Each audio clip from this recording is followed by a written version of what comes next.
Ce mois de juin verra la fermeture définitive de la ludothèque de Lancy aux 70 routes du Pont-Butin. Dès septembre, un tout nouvel espace dédié aux jeux verra le jour au cœur du centre Espace Palette. Retour sur 4 années de succès au carrefour du Petit et du Grand Lancy. Depuis 2013, nous avons constaté une augmentation énorme de la clientèle. Beaucoup plus de fréquentation, les écoles sont venues, c'est-à-dire les parascolaires sont venus, les crèches également. On a eu beaucoup plus de monde en fait, du fait que la bibliothèque est en dessous. Ça permettait de regrouper bibliothèque et ludothèque.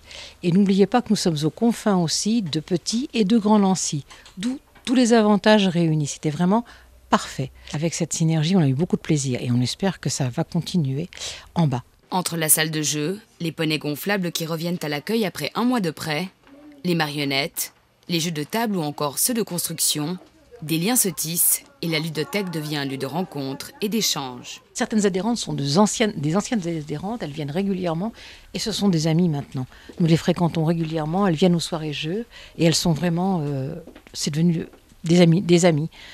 Et c'est vrai qu'il y a une entente certaine, c'est quand les gens viennent souvent et à répétition, des liens se créent entre le personnel bénévole ou pas bénévole et les personnes qui viennent. Pour faire tourner la ludo, toute une équipe de bénévoles travaille aux côtés de la ludothécaire attitrée. Sans elle, sans eux, pas de paradis ludique possible. Les 3 jours d'ouverture officiels, c'est-à-dire les mardis, mercredis et jeudis, en général, nous demandons au minimum 4 bénévoles pour pouvoir assurer la permanence ici. Parce qu'il y a une permanence dans la salle de jeu, et puis ici, à l'informatique, vous avez 1 ou 2 personnes selon l'affluence, et vous avez également, on doit ranger les jeux, on doit les compter. On manque encore de personnel, on a besoin vraiment de beaucoup plus de personnes pour pouvoir assurer la pérennité de cette ludothèque. N'oubliez pas qu'en plus, nous assurons quelques fêtes d'anniversaire.